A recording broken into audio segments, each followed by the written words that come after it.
Hello everyone, my name is Faz from Nintendo Players UK, and I have travelled all the way to Corneria to meet one of the more legendary characters in Nintendo's back catalogue, the leader of the Starfox crew, Fox McCloud, aka we're speaking with the voice actor Mike West. Hello. Hey, hi. Thanks for finding me, Faz. Nice to meet you. It took a little while. I had to take a left from the Milky Way, and I wasn't really given any coordinates for Corneria, so as you do. You obviously don't use Google Maps to their fullest. I didn't know Google Maps reached space. Oh yeah, That's the reason why. Yeah. How are you today? Hey, I'm good. Thanks for talking to me. I'm. Do you know you have Kenmore in the UK, but this is Kenmore in near Seattle, Washington, on the Pacific coast, Pacific Northwest. That's where I am. I see. About 20 miles from Nintendo headquarters, actually. Ooh. Yeah. So you visit there quite often? You know, I've only been there a couple of times, and it was way back because when we do the voiceover stuff for Nintendo, it's done at another studio that I've actually worked at, and this will date me. I've worked at the studio since 1980, and it was just decommissioned about 3 months ago. And if you want to ask about that, it was like the saddest moment of a lot of our lives because it was just a legendary place. But anyway. Okay. No, we might as well get into it because we just kind of like fallen into this now. So let's just continue. So tell me about this studio, if I may ask. Yeah. Okay. So I'll go back one step further. The first studio that we did Starfox stuff was a place called Ear Force, which was in downtown Seattle. That studio is long gone. I think there is an Amazon. Seattle, by the way, is home to Amazon. So I think there's a big Amazon building where this studio used to be. Then we moved to a place called Bad Animals, and they also have a studio called Studio X where legendary bands have recorded, everybody from Nirvana to Pearl Jam to Dave Matthews Band. Yes, I'm dating myself again, The Who, all kinds of bands. So that's where we did everything after the first iteration of Starfox, and was it 1997? You know this stuff better than I. I believe it. I believe it is. Yeah, yes. Yeah. So Bad Animals just closed. They actually moved to a different facility, but this place was just legendary. I don't know if you have this in your life because you're a young dude, but there are these certain places that you go, maybe where you live. By the way, your town is beautiful. That like just feel like a happy place. It's like putting on comfortable shoes or something, and that's what Bad Animals was for so many of us. So, I mean, we literally like cried when this place they had a going away party. And do you know who Pearl Jam is? Do you know the band Pearl Jam? I've heard of the band. Yeah, so they're maybe a bit before my time. Unfortunately, yeah. I'm pretty sure a certain community manager might know. Somebody will know when they listen to this. But anyway, they were a lot of bands were there also saying goodbye. So it was sad to see Starfox and everything else go away at that location. That is sad.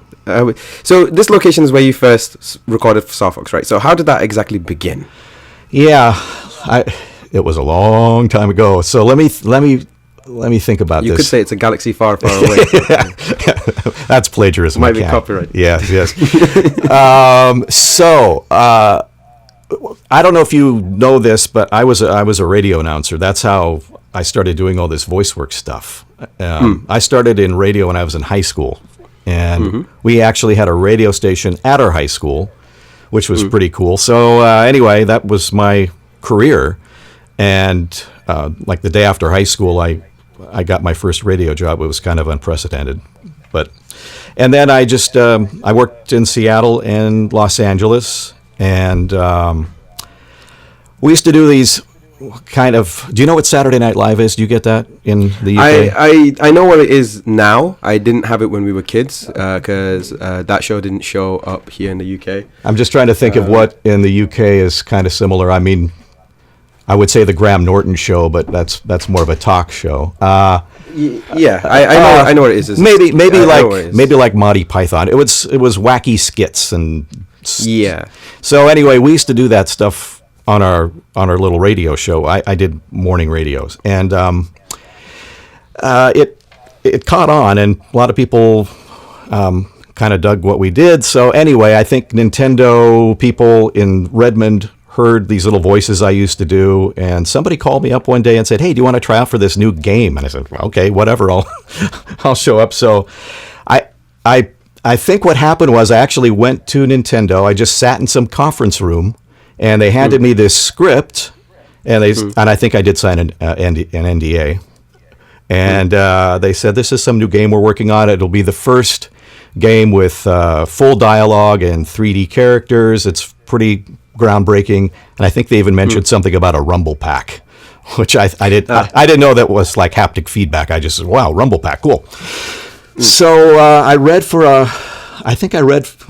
their script for maybe 4 or 5 different characters, and just said thanks and walked out and didn't even think about it. And then I got a call and said, "Hey, do you want to do this game that you auditioned for a while back?" And I said, "Sure." Sounds like fun. So the next thing I know, we're at this studio that I mentioned, Ear Force, and we're cutting all these crazy lines. And there were a ton of Nintendo people there. They looked very nervous and happy, and it was a cool experience. So that's how it started. Was there anyone in particular that you saw? Because obviously, I believe it was Shigeru Miyamoto, who was one of the minds behind Starfox at the time. Yeah, did you recognize him by face, or was he someone you just didn't know, or were you just? I don't think he was actually present when I tried. I think it was just, I don't even know who it was. I wish I could remember that, but I think I was just with one person in some nondescript conference room reading lines for this game. And frankly, if you're a voiceover person, you read for all kinds of stuff. I mean, I don't know if I mentioned this to you when we were just emailing, but I do e-learning projects, I do trailers for Disney, I do commercials for anything that you could imagine. That's what I do. And then once in a while something cool comes along, like a Nintendo job, and you go, "Hey, this will be fun." So I didn't even think twice about it until they called me back, and then I thought, wow, when everyone showed up in the studio and they're directing you and stuff, I thought, whoa, this is pretty heavy. This is the real deal. So that's kind of what I remember. So at this point, so you've been learning these lines. Was there any lines in particular you remember from your audition? Gosh, I mean, to be fair, it is almost 20 years ago. Yeah, when we're talking about it. So I'm not pretending that mind isn't a problem at times. Oh, you don't have to pretend. There are a few. I think, did Nintendo 64 have "Let's Rock and Roll" or "Let's Rock and Roll, Boys"? Did it? I think so. Yes, it did. Yeah. So I think that one, because, as you know more than I, because you probably play these games a lot more than I ever did or ever will, they, when they do a remake or a reboot or whatever, they use a lot of the same. Well, in the UK you call them catchphrases, and so I think they used a lot of those. So that's what I would reference, the lines like "Let's rock and roll, boys," stuff like that. See, the thing is, we never had that. Well, that phrase was never caught on here. It was the same one as everyone else's, which is the "do a barrel roll." Yeah, that was, I think, Pepe's line. Yeah, well, I actually, I think there was try a somersault, use bombs wisely. You can't. I can't. I'm trying to think of the lines, but yeah, I mean, Starfox. Actually, I'm not trying to, diss myself, but he didn't have those. I mean, do a barrel roll. That's just like one of those iconic lines. You mean he didn't have like a because his part mainly a story. He didn't really have a catchphrase for himself. Is that yeah. And I only know the "Let's Rock and Roll, Boys" was kind of popular because every time I get people, they email me from all over the world, which is really cool. And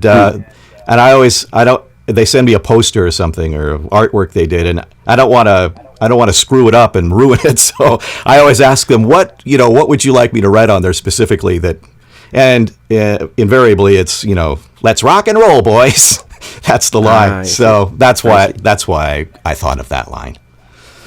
Okay, so you finally finished the 64 project, and obviously you've been effectively away at that point, because you never did the subsequent games, which was I think Assault and Adventures. Yeah, that came afterwards. You weren't a part of those two games. No. Did you ever hear about those specifically? Just to quickly, just to give some context for everyone who is listening. No, honestly, I didn't even know because full disclosure here, the only reason I even remembered doing this Starfox thing originally way back is because my son, who is a little older than you, we had a Nintendo 64 game, or somebody gave us, I think it was some sort of radio promotion, and we got a Nintendo 64 game.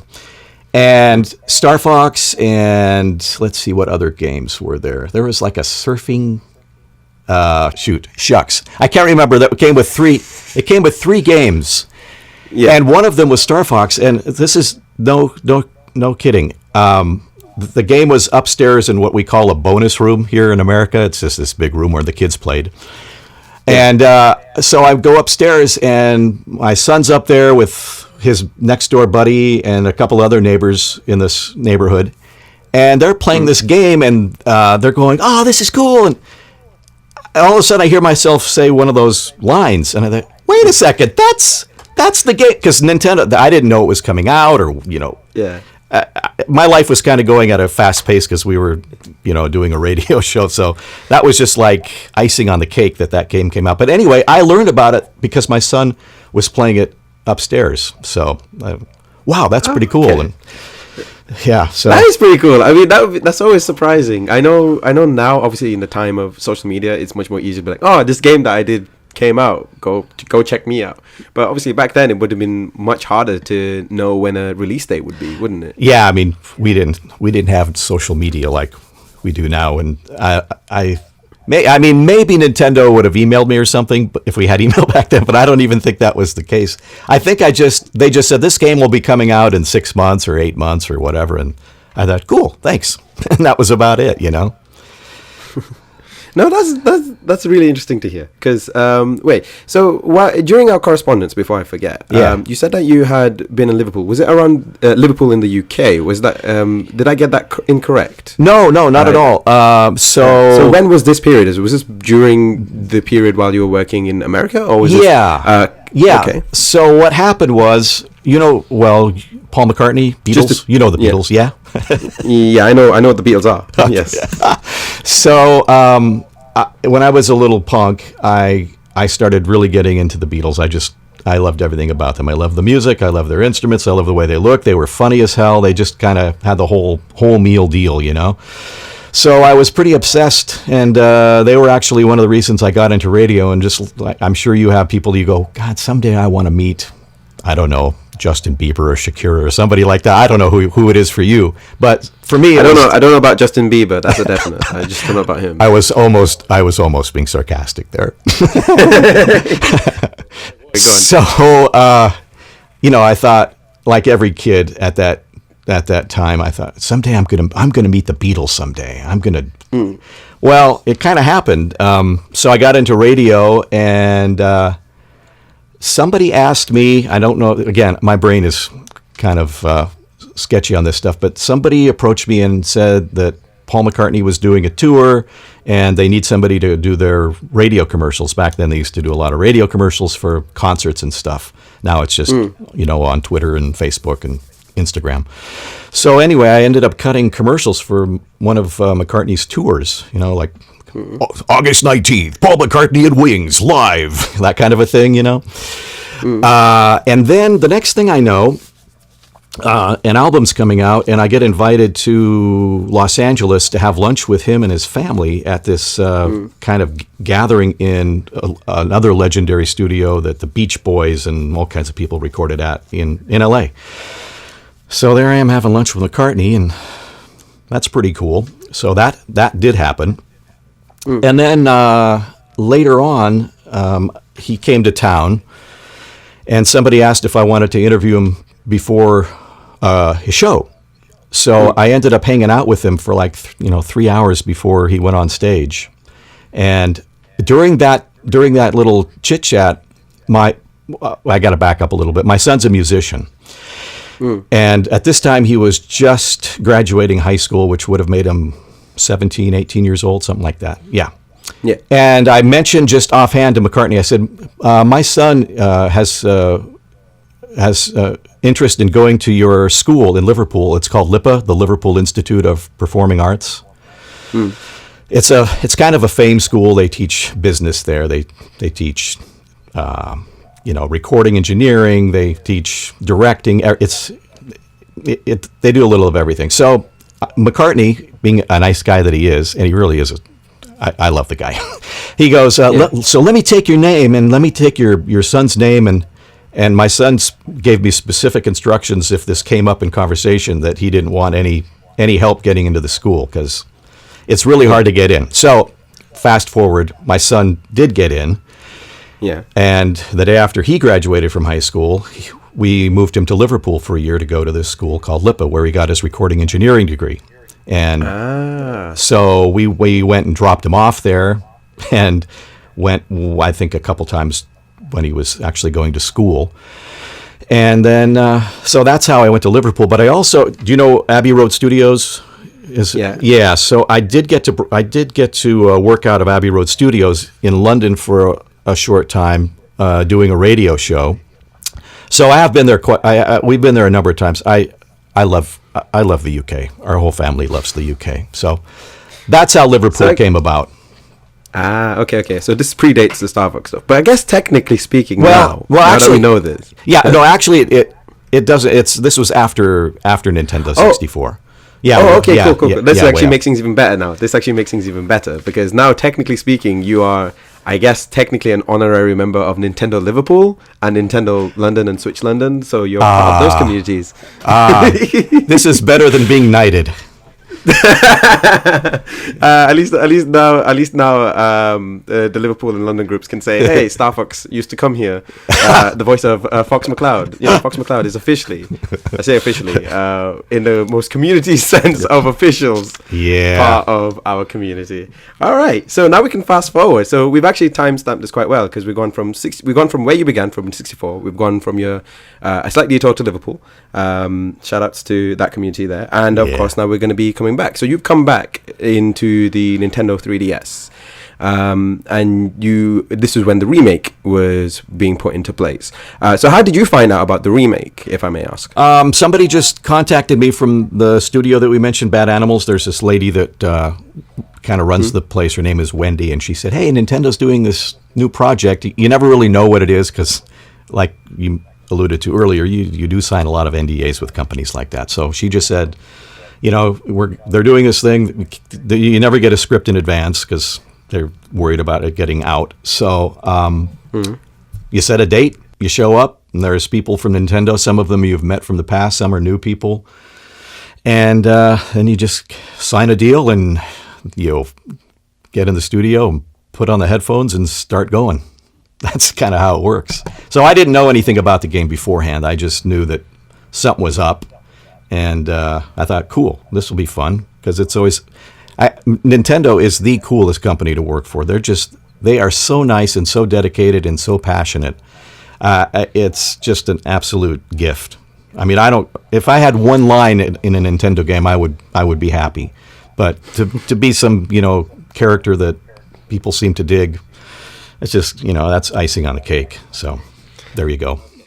So when did you find out it was the remake of the game that you originally worked on? I kind of got hints of it just because of the script that I was reading. That a lot of these lines kind of sound like stuff we did way back. So I think I actually broached the subject and said, what is this for? And then they kind of spilled the beans and said, "This is what we're doing." And, that's cool. Can't wait to see that. So. Yeah. Did the other voice actors know about it at the time? I do apologize. I didn't mean to interrupt there. No. Yeah. I mean, I think just the nuts and bolts of it, the way it works. Nintendo contacts the studio. The studio contacts us voice actors, and they pick a date and they say, you'll be here for 1 to 3 days, and more if there are extra voices to do, extra script to do. And so you go in, you sit down, and you try to have as much fun as you can. The interesting thing about these games, the Nintendo games, is that when they get to us here, they have already been put together in Japanese. Has anybody else mentioned that? Yeah, we've heard about it a few times, but I think you've been the most direct about it. Yeah, so I think so. The weird thing is, I mean, say I don't speak Japanese, but well, my wife's Norwegian, so she'll say something like, and I'm not speaking real Norwegian here, but she'll go,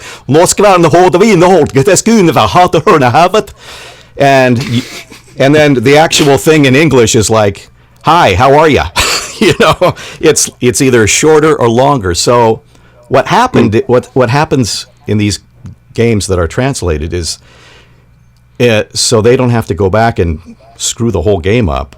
You have to say whatever line was said in Japanese originally in English in a certain amount of time to make it work. And it's usually okay if there's more space, but sometimes there's less space, and so things sometimes, you know, you gotta hurry it up a little bit. Whereas the game that was done with Ubisoft and Nintendo, and again Ubisoft, geez, what a cool company, man. I'm so glad that they're working together. It's a nice little synergy. That game was different because it was just the line, so you could, it could, as we say in the business, it could breathe a little bit. You know, you could take as much time as you wanted, unless you were syncing up to like those cutscenes that they did, where there's actual dialogue with Starfox talking. You know, those are done like a commercial, an animated Disney movie or something, where you're actually talking to the screen. Does that make sense? Yeah. So, so doing the Japanese versions was a little more difficult for, well, at least a guy like me, because you just had to, you had to do it in a specific amount of time. So what is effectively like in anime, or like in previous interviews, they mentioned about lip flaps and trying to match that as best as they could. Yeah. You mean stuff like that, right? Yeah, I mean the lip flaps; those are fun. It's just like it's like within a game or whatever you're doing, you just have a certain amount of, say you have 3 seconds to say something, so you don't want it to sound rushed, but you still want to be, you know, try to act it out so it doesn't sound like it's rushed.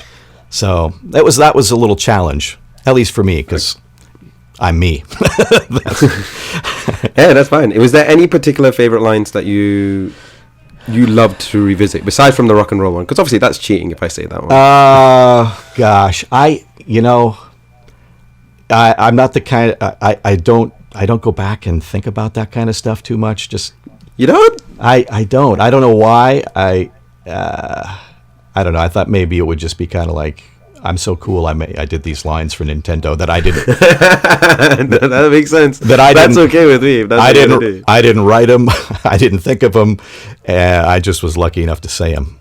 And let me point this out too. That I still, and us fellow voice actors that just do regular stuff besides Nintendo, like spoken word stuff. We audition. Sometimes you're auditioning against 100, 200, even 300 people just for one gig. So either you get it or you don't. And I didn't go home thinking when I auditioned for Nintendo way back that, oh man, I hope I get this thing. It's just like I auditioned, now it's done, and if I get it, well, that's really cool. And I got it. So but you know, I'm in my older age. I guess I'm humble enough to realize that thousands of other people could have done the same thing, and they could have probably done it a lot better than I. So I'm pretty grateful that I even got to do this, you know? Well, right now, as history stands, you are the original Starfox, and to me, the one that matters. Shucks, Faz. All right, so we're going on from the 3D version. Now we're going on to a slightly newer game, because up until this point, we have talked about two games, which is basically the same game, 64 and 3DS. And we're going on to Star Fox Zero. So there was a point, so what was that sort of experience going from the start of when you found out about the project for Star Fox Zero to effectively the game's release? Because there was some bits that you weren't a part of that I find out. In my research, I found out that you weren't a part of the animated stuff, but you did do the puppet stuff. Yeah. I don't know. So how did that sort of begin? Let's start from there, if I may ask. Yeah, so it's like Groundhog Day in a way, but get a call from my buddy at the studio, Bad Animals, and we go, oh, great, they're going to do a new game. Because I guess I kind of just assumed that it was over. They're not going to continue the franchise for whatever reason. And so it was like, wow, fun. We get to hang out. So that game, I don't know. For some reason, I had a boatload of fun doing that one, just because there was some new stuff in there, plus the older lines that were like the legendary lines, I guess you could say. And I really had high hopes for that game, and I know some people really like it and love it, and some people were pissed off because, and again, I don't know if I've mentioned this to you, but I'm not like a full-time gamer guy. I'm super casual, so I don't know anything like you guys know. I'm just a voice guy. But what I read online, at least, was there were complaints that it was really difficult to play because there were two screens or something to that effect. I don't know. You know more than I.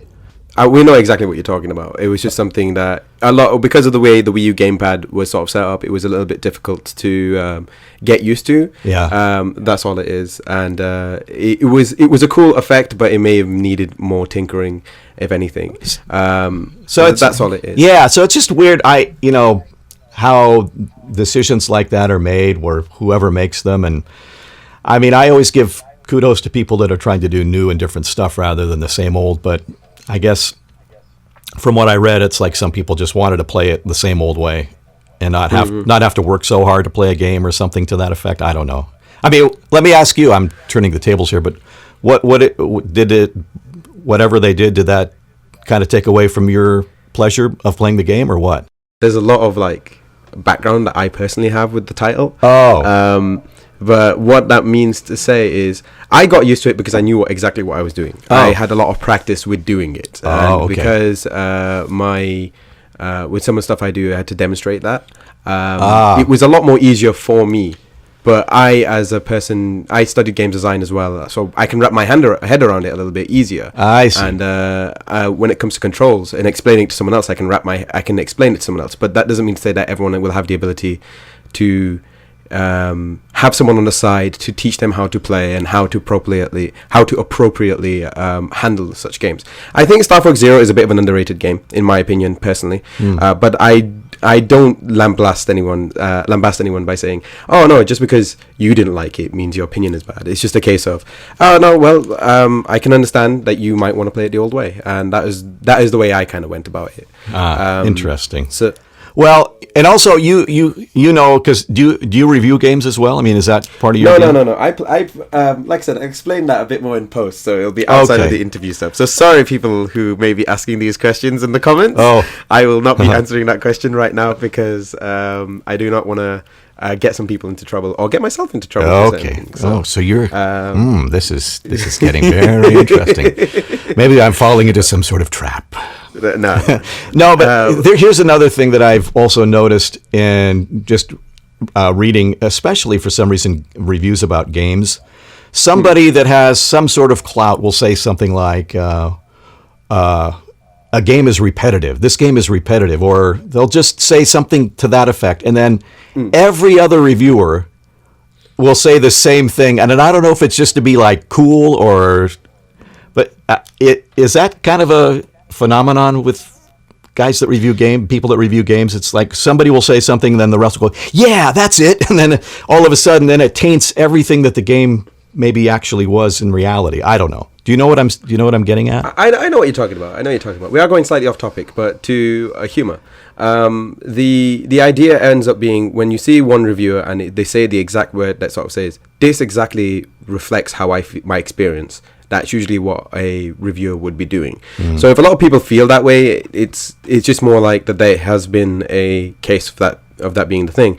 Although sometimes I think like some games may get a worse rap than it should, strictly because me personally, I'm the type of person, but like, how was it meant to be designed, and how was it meant to come across? Did it come across the way it's meant to be done? And to be fair, I'm going to say as it is, I probably do not come across as like the most regular type of reviewer. So I wouldn't get into writing reviews. I'm not the person to like come to that. But if it comes down to design, I can say, right, this was the intent. How did it come across, and did it feel the way it did? And I kind of just go by the feedback I get after that. Yeah. So that's me personally. But getting back onto topic, because we have gone a bit onto game design a bit, and I'll talk about game design all day. Don't get me wrong. But if you want to check that out, we do have some interviews with some indie developers you should check out.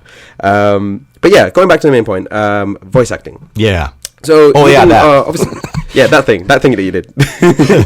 So when you did the Starfox Zero stuff, you said you worked with the Jim Henson puppets. Yeah. Yes, so this was just super cool because after the game was over, they called us. I mean, after our part was over, they called us back and said they're doing these spots. And I think it all started when the game was announced. I think they did a reveal and they used E3, I believe it is. Yeah, so I saw that thing where they used the puppets, and I thought, whoa, that's pretty awesome. They spent some time and treasure doing that one.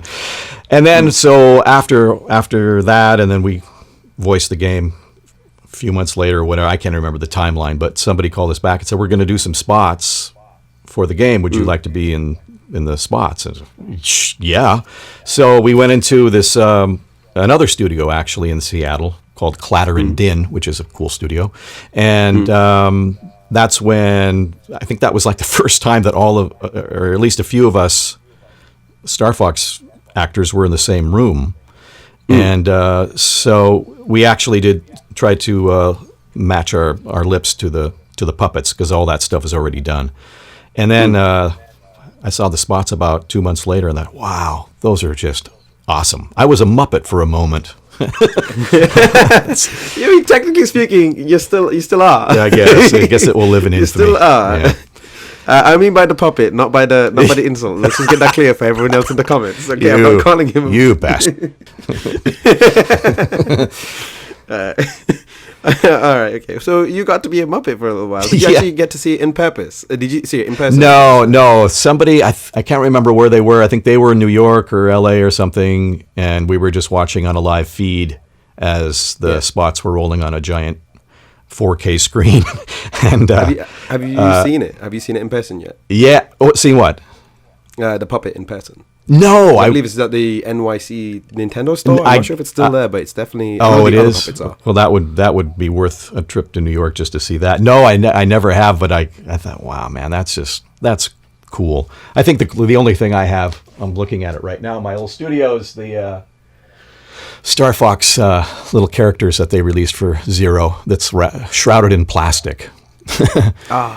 No. Yeah, so that's about all the swag I have as far as Starfox goes. I would love to have, and I know we haven't talked about this yet, but I would love to have the Starlink stuff. Oh, so would I. I think I might just go suck it up and buy it just for posterity.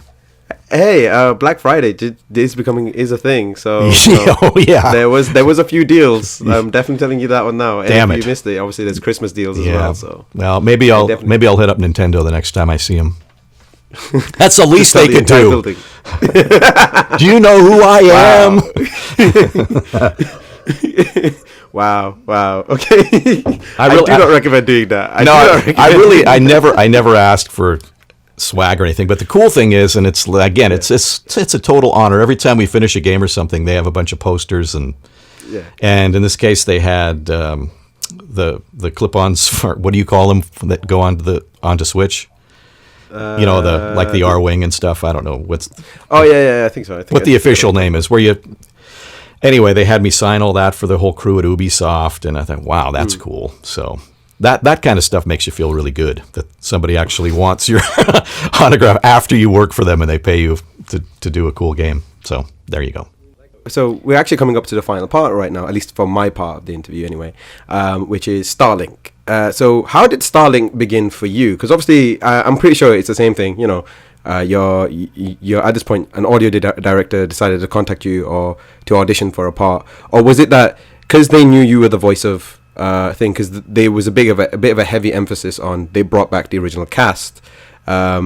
Was it that they just contacted you and say, we want you to specifically play Starfox, or did you have to audition for that? No, I didn't have to audition. And again, I was kind of surprised that there was a new game, and I didn't know anything about Ubisoft and the Nintendo, that they were working together. It was just somebody rang me up and said, hey, we're getting the crew back together. And we go in, and then all of a sudden it's like this other company's with us, with the Nintendo people, and some people are from the UK, some were from Paris, some were from Toronto, and I think we worked on that game for quite some time, because there was more dialogue in that game, as far as I remember, than any other thing we've done, or just different dialogue. So it was a longer process.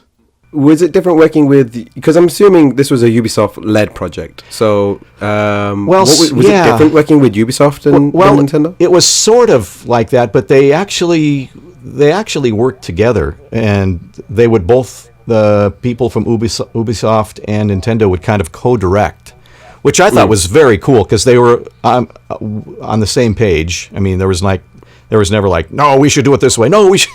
They were just, it was like a mutual love fest for both companies, But yeah, they were both there, and both very, super involved in the content. And the thing that really stood out for me when I first walked in and met all these people, they said, we've been working on this game for 5 years.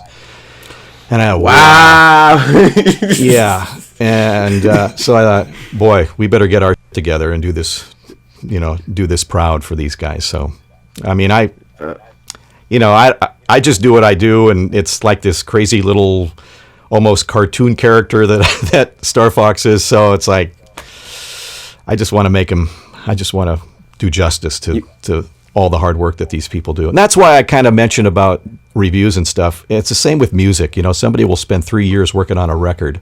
It's hard writing the song, and it's hard producing, and it's hard getting a label and touring, and then, some critic goes, oh, that sucks. And then it's over, Yeah. It's just so unfair, because, man, these people are so dedicated. And I figure even if something does kind of suck, or it's not, just totally perfect, they still work their ass off. So give them a little break and cred. So Starlink, was there any particular favorite moments for that? Probably I think the most fun was doing the cutscenes and actually being able to, do it like they would an anime or cartoon, and matching the dialogue on screen, with.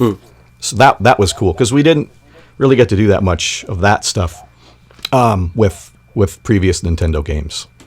So that was fun. It's a challenge, Oh, right. No, that's fine. I mean, it sounds weird, because that's kind of what most normal VAs are, but it's just like, wow, I get to do a slightly normal thing. Yeah, exactly. Yeah. So I see. And I think from what I've seen online and stuff, I actually don't even have the game, but I've just watched a lot of people play it, and boy, it looks really cool. I think they did a great job. It does look really cool. It looks so cool. I really like the UI that they've set up, because you can see Starfox. As you can see, sorry, I keep calling him Starfox, but Fox McCloud on the bottom left corner of the screen. Yeah, and he moves when you turn left, his head kind of slightly turns left, and when you turn right, so much detail.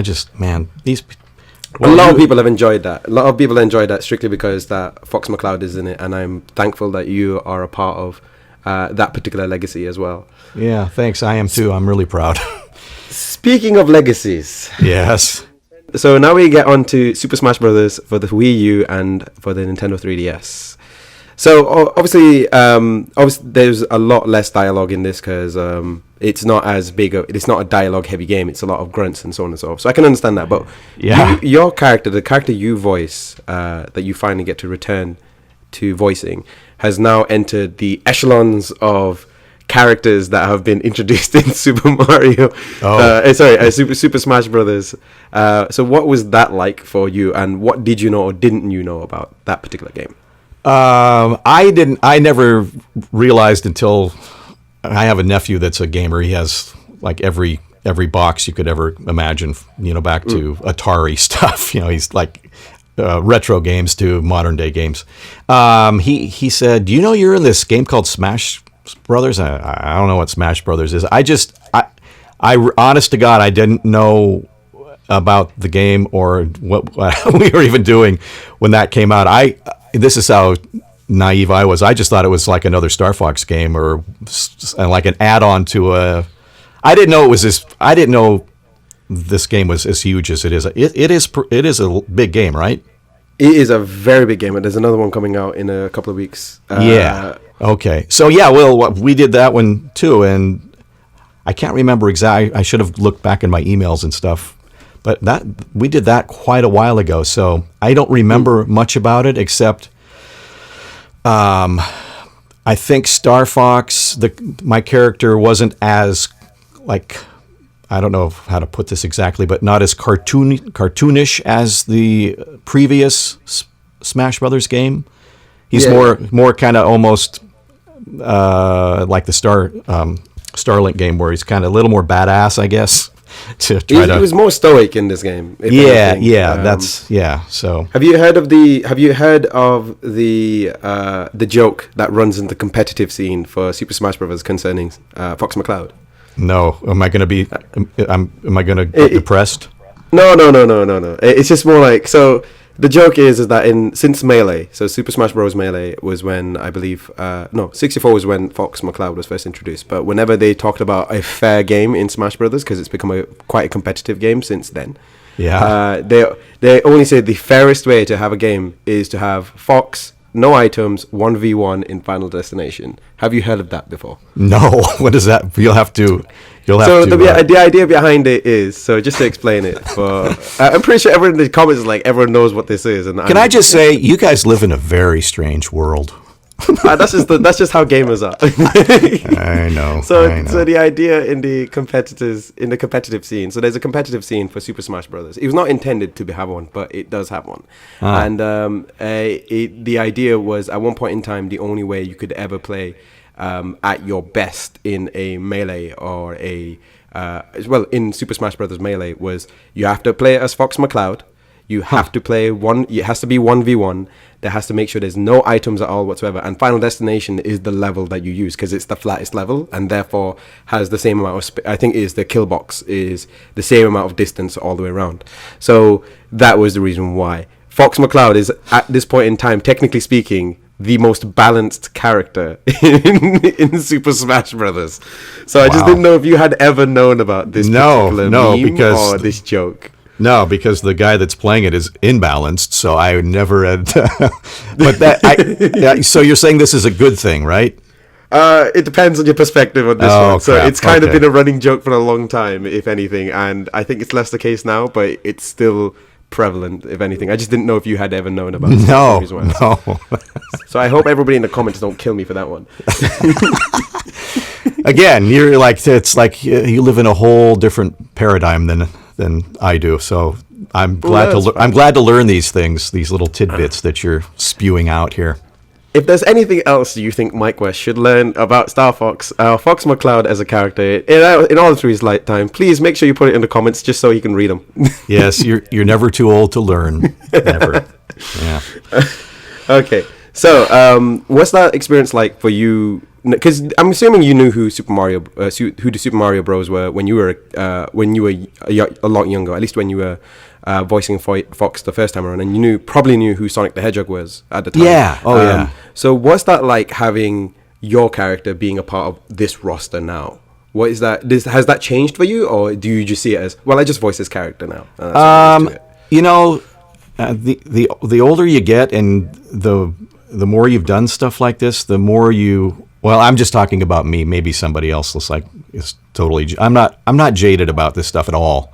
So I'm pretty. Well, you say gobsmacked. I'm gobsmacked every time somebody brings it up, or I get an email, or like, this game saved my life. I learned how to speak English because of Star Fox and because of all the dialogue in 64 and stuff like that. That's pretty cool. So just that I got lucky enough to do something like this, I'm pretty damn happy. Yeah. All right. Well, that kind of like goes through your entire history. So I apologize. It's taken way longer than I expected. Oh no! Thank you for rattling my brain and making me remember stuff that I've forgotten, or I just totally made it up. It's just, but who's gonna know? Who's gonna know? Indeed. Yeah. I mean, that whole Liverpool situation does seem sketchy. Okay. Right. So I'm going to go through a few questions. So I hope you don't mind that, and then we'll see how this goes. I don't mind. Of course. Okay. Not. So the first question I get is from Sebastian Noel. He asks, what kind of shenanigans would he like to see Fox get up to next? Just more shenanigans.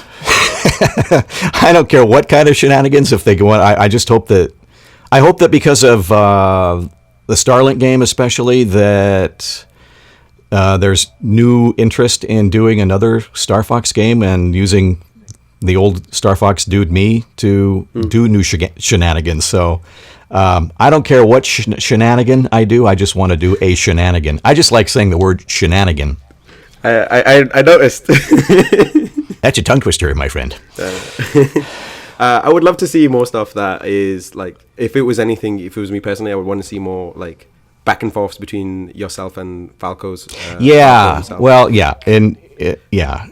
there's always this lot of rivalry that is never talked about, and I think it's just the funniest thing to see Falco and Fox just being at it all the time. Yeah. And, I do quarrel, if anything. Yeah, I like that kind of stuff too. I wish there was more of that shenanigan. Yeah. Is there any particular voice? I don't know if you ever did heard a voice line from Falco, but is there particular favorites? Oh gosh, you'll have to refresh my memory. My favorite one is always, "Hey, wise guy, I'm on your side." Every single time you end up shooting it because he always keeps being sarcastic. So that's right. Yeah, as from what I've heard from people like you, they have kind of a cool relationship. It's like almost a sibling relationship, you know? Yeah. Yeah. So. Okay. So Emily Jane Morgan from Norwich asks, when he's not Fox, who else is he? So who are you outside of Fox? Do you mean in real life? I guess so. Oh. Let's see. You kind of answered this at the start, but let's see. Okay, so who is Mike West? I have two kids. One of my kids is a musician, and he travels the world, and his songs are in movies and TV shows and stuff like that. My daughter is she's a mom, so we're grandparents now, which is just awesome. My son-in-law is in radio, and he's also a producer and engineer for music. And my daughter-in-law works for the city of Seattle. So that's my little family. And my wife and I have known each other since we were 14 years old. We kind of grew up in the same neighborhood together, and we got married. Not when we were 14, but when it was proper. When it was appropriately aged. Yes. Yes. So pretty normal family, thank God. Very audio based, very musical based. Yeah. So hobbies, if that's kind of what they're asking, I'm really into coffee. I have a way too expensive coffee setup here with Italian machines and grinders that cost more than some cars. But I'm really into coffee. I got that touring around with my son on the road because he used to stop at different coffee shops around the country, and I thought, wow, this is cool. It's not just Starbucks. There's a real science to this. So I'm kind of into the science of coffee. I refurbish old jukeboxes. Have you ever seen like 1950s jukeboxes?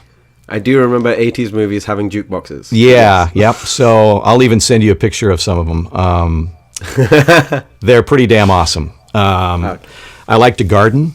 I used to write about cars up until about a year ago. I was an auto journalist just because I loved cars, so I would drive a different new car every week. And for fun, I guess I do voice work. I thought I was retired about 10, 15 years ago, but I'm not the kind of person that likes to sit on his ass, so I do voice work stuff just to kind of keep busy and and challenge my brain. And I'm still kind of competitive, so I audition for stuff. And we guys that are in and women that are in Starfox games, we all take voiceover classes together with teachers all over the country, just to kind of up our chops. Not necessarily for games, because I don't really do games that much. Just voice work in general, like TV, radio, commercials, things like that. So that's what I do. Pretty damn boring, isn't it? No, it's not boring at all. I mean, you're still human, and you are such a, I'd say talented, but you worked hard at your talent, and you still voice one, like to us, we'll always see you as Fox McCloud. So you're not pretty boring to me, I think. That's very I think kind. the community understands that you are human outside of it. Outside of the first suit, I guess. Yeah. So Did you guys ever? Do you know? I'm wondering if you're old enough or young enough. Did you ever read Captain Underpants books? Oh, we had those. Those when I was a child. So that's the other thing that I was kind of proud of. I got to. I'm Captain Underpants for Scholastic Books and Apple apps. So it's like that tra-la-la character. I do that, and all the voices. If you go on the App Store, and you look for Captain Underpants, you'll see the games that I've done for them. Those are really fun too. So that's the kind of stuff I like. Doing Nintendo stuff, doing stuff like that for Scholastic Books is just a blast. Yeah. Okay, so next one, it comes from Jack Gone, and he just shouts, "Mate!" That's all he says. He's not asked a question. He's just said, "Mate." The answer is yes. Anytime you call, I'll be there. Okay. Christian Reytano asks about how you got rolled, but we already went through that, so thank you very much for your question. James Reed asks, "Wow, amazing get. Big fan, having grown up with Lylat Wars. My question is, I'm curious how Mike got the part again for 3DS Remake onwards. Did he audition for it, or was he asked? And how long did he feel? And how did he feel doing the role again after so long?" So the first part we already answered, but the second part probably would be more appropriate to ask. How did it feel about getting back into the role when it came to the remake? Because obviously your voice may have changed in the last almost 10 years. Yeah. Well, yeah, I guess it kind of, what happens is, just like a singer, I suppose, you kind of lose that elasticity in your voice. But so far, I've been able to hit the high notes and stuff for Starfox. But I don't think I have auditioned, actually, like somebody called and said, "You need to audition for this game. They're doing a remake of Starfox or a new game." I don't think it's just either they wanted you or they didn't at this point. So, I have not auditioned since the original, and maybe next game they'll use somebody different or younger or whatever. And damn it, but I hope we not. just started to get to know you. Yeah, I know. And we get to bring you back if it's you. We like you. Yeah, well, I like you too. Oh, thank you. Shucks. And so does the Nintendo Players UK community. Well, that's nice. Jackson Valorant, I don't know if you are okay with doing this, so you are okay to disagree, and I'll cut this part out if it becomes an issue. Can you say do a barrel roll in Fox's voice? Oh, in Fox's voice? Mm-hmm. Let's see. Fox's voice. Do a barrel roll. Do a barrel roll. Do a barrel roll. Do a barrel roll. Do a barrel roll. I don't know. That's fine. I think it sounded good. I think Peppy just has the pep behind it. The old man voice. Yes. I challenge him to do Starfox. Well, we need to get into contact with him. We need to get the team back together. Yeah. What a line. Great line. Iconic. Sam Lucas just says, "I really enjoy Starfox," so thank you very much for that one. Thank you. I think that's all the public ones. Let me just get to the next few. So we've actually got a big fan in the Basildon group. His name is Taylor, and he's got a few others. He's got like 2 or 3. Taylor asks from Basildon. He asks, "Were any games harder to work with on than others?" Which is fairly interesting to ask. Yeah, I think, like we were talking about earlier, just because of having to fit an important line in English into a spot that was done in Japanese that may have been a shorter amount of time to do it in. Does that make sense? Just to emote some whatever they wanted to emote in a shorter time than the guy doing the Japanese version had to do, just because that was the original game, so everything was built upon that game. That's the biggest challenge, I think, at least for me. So, yeah. Sometimes when you're doing like just a regular voice work job, and they'll send you a video, and you've got like 2.3 seconds to say a certain line, because it's got to fit into what they've already edited.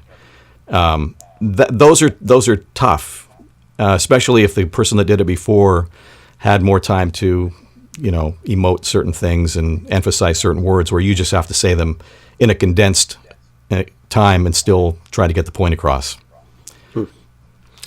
And I think the final question that we're going to take from the Q&A from all of them, because like I said, we have gone quite long. If you yourself lived in the Lylat system, what kind of animal would you be? Well, you know something, I'm kind of partial to dogs. So any character that resembles a canine, that's what I would be, because they're loyal, they cuddle, they don't really mess your house up if you take them out and let them pee and poop. They're just there for you at all times, and that's what I would like to be, is a loyal friend in Lylat. Yeah. Yeah. That's kind of cool. So Mike would be a dog. A dog. To answer your question, Taylor. Yeah, a lap dog, not a giant dog. A lap dog. Maybe, I would like to be, I don't know what the translation would be. Like, I would like to be a 10 to 15 pound dog. Yeah. An anthropomorphized dog. That's probably the best way to explain it. It stands on two legs and can talk in English. Yes, of course. Like our dog can. Yeah. Yes. Like all dogs can, clearly. We have a dog named Lucy. She says hi. Aww. In dog. Hi, Lucy. Yeah. Lawrence Bowyer from Reading asks, I would like to ask him how he has adapted his career in voice acting from having dyslexia. Has he got any tips and advice for budding voice actors, those who would like to get into voice acting? Know that? How did you? Yeah. How did you? How did you know that? See, I was just playing the dyslexia card there. How did you know I was dyslexic? Is that printed somewhere? I'm not sure. It's just something that he had written. I was assuming that he meant by him, but are you dyslexic? Yes. I thought you were speaking of me. Yes, I am so flippin' dyslexic, it's ridiculous. Which is really one of the reasons I got into broadcasting, because like a lot of my friends had jobs where they had to work a cash register, and back in the day, the cash register didn't tell you what the change was or anything. You had to figure it out in your head. And I would have, I would have given somebody $1,000 in change if I was running the cash register, because numbers and certain letters and words totally get reversed in my noggin. And like if I'm reading a script, in fact, it just happened to me the other day. I was reading a script for this guy, and it was kind of technical stuff, and it had numbers and had acronyms. And then I went back and edited, and I had said a couple of acronyms totally backwards, and I didn't know. I mean, I probably did like 10 takes and said it wrong the whole time, because my brain saw it that way.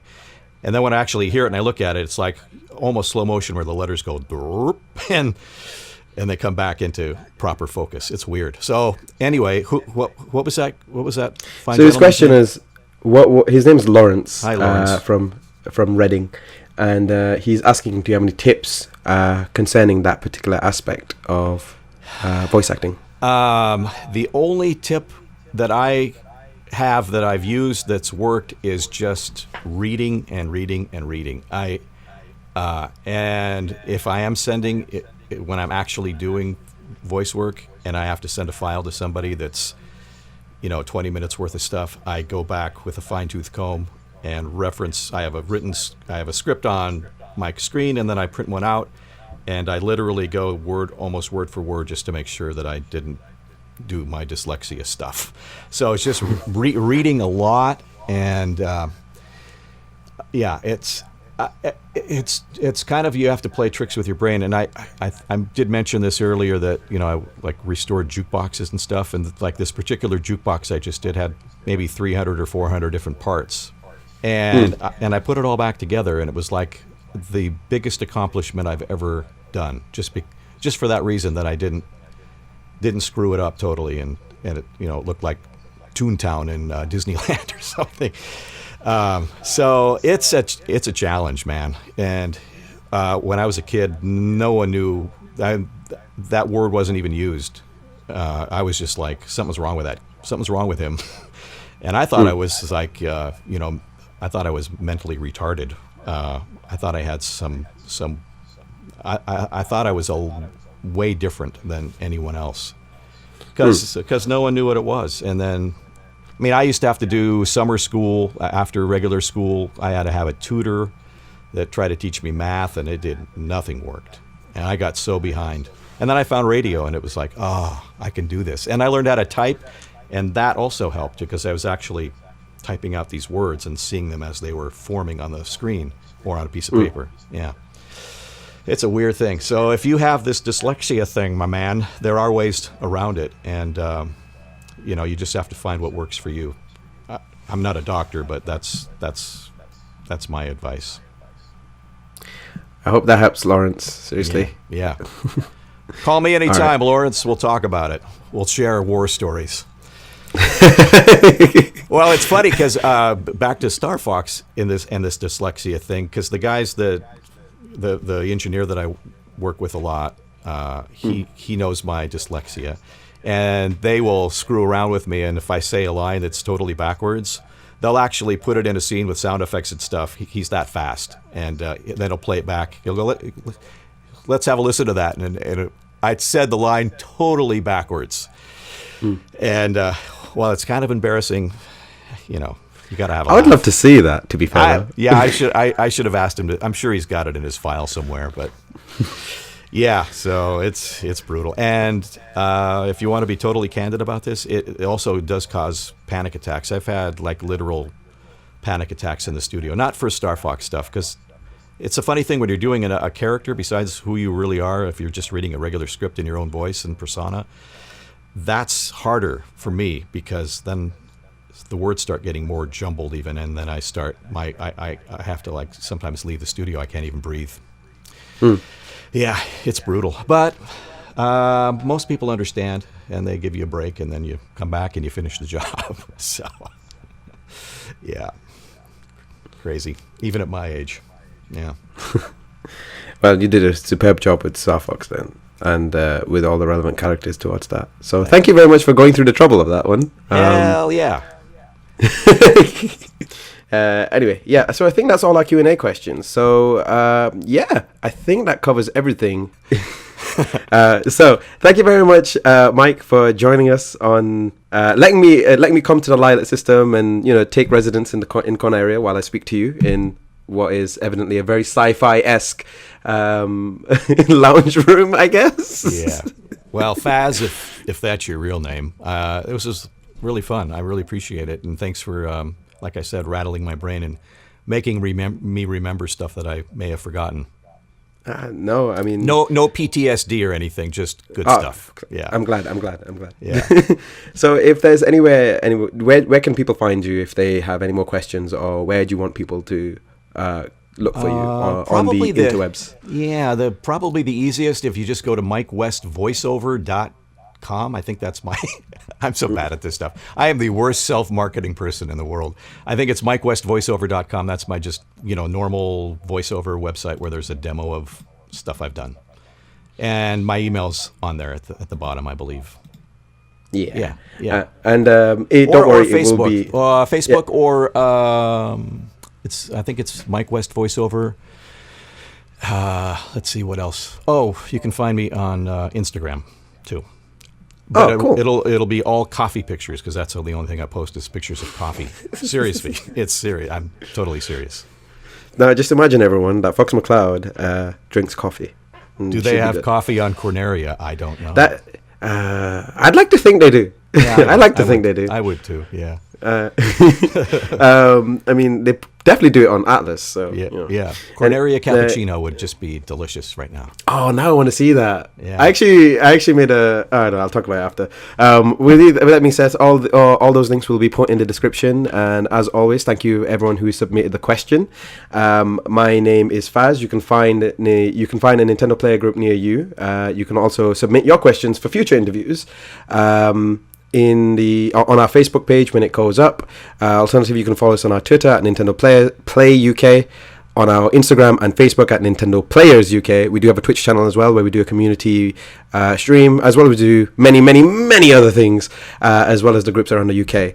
So please do not hesitate to go find your local Nintendo Player groups, and maybe you too can be part of the honorary community groups that have our dear Fox McCloud here today. So yeah, thank you very much for joining us, Mike. It's been an absolute pleasure. Thank you very much. And as always, happy gaming, everyone. Bye. Goodbye.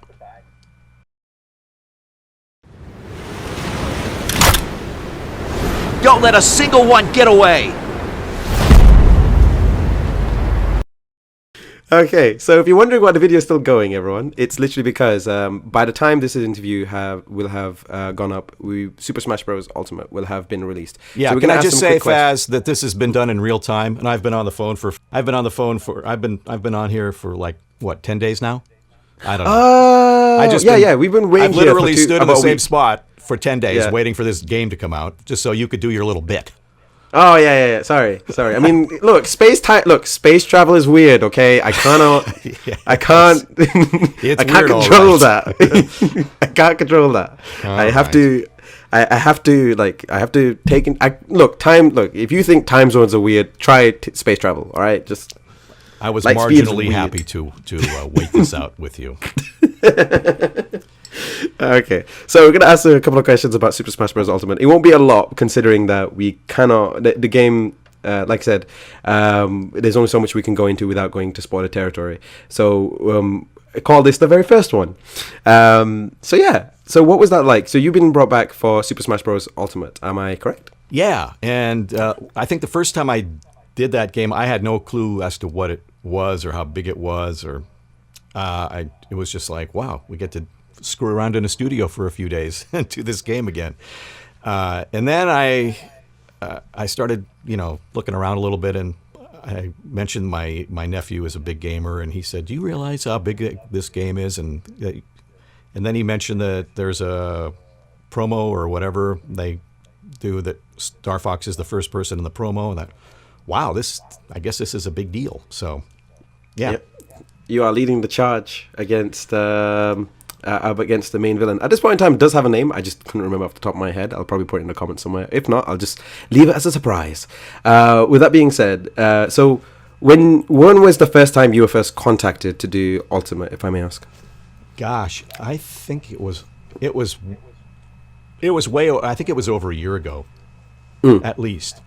It was a while back, and that's why my brain is a little fuzzy. I mean, it is in general, but it's really fuzzy right now because it was a long while ago. And I don't even know that when I went in there that it was said that it was a Smash Brothers game. I just went in there and did what I did and signed an NDA with Nintendo's name on it and went my merry way. Okay, so so there's like loads of questions I want to ask, and yet at the same time I have not a lot of time to work with. So what is it about Smash that you think people will be most excited for, based on what you've seen? And now, obviously, don't spoil it, but obviously, Yeah. So when we did that game, I didn't see any actual content. It was just all on a piece of paper. So I didn't know much about it until just recently, where they started, releasing some scenes. I don't know if they're called cutscenes or what. I believe it would be cutscenes. Yeah. And then I thought, wow, this game is bright and beautiful and fast, and I can see why people would dig it because there's just a lot going on. So I'm super pumped to head to my nephew's house and play the game, because he told me that they get together with a bunch of people like from all over the place, and it's like a an event every weekend. They do these things. I know I'm sounding super naive and old, but that's just like a completely different world for me. So this is It's okay. It's fine. I mean, that's kind of what the Nintendo player groups are for as well. So does that mean that you will be playing online and, settling things 1v1, no items, final destination? Yeah, is that legal? I don't know. I'm pretty sure it's legal. I guess it is. You can How have weird is it 1v1. that I, the guy that plays Starfox in this game, is trying to maybe even beat myself. Maybe I don't like myself. No. What you should do. This is like a wormhole that we're going down now. No, it's fine. That's how time works. You see, what you should do is you should get everyone else to play as Falco or all the other, like Wolf, effectively. And if you can, get into contact with the other voice actors, be like, hey, let's throw down. Let's settle this. That would be cool. That actually would be. See, Nintendo should do that. That would be great PR. It's something I would love to see anyway. Yeah, that's awesome. Good idea, Faz. All the best ideas come from me. Yes.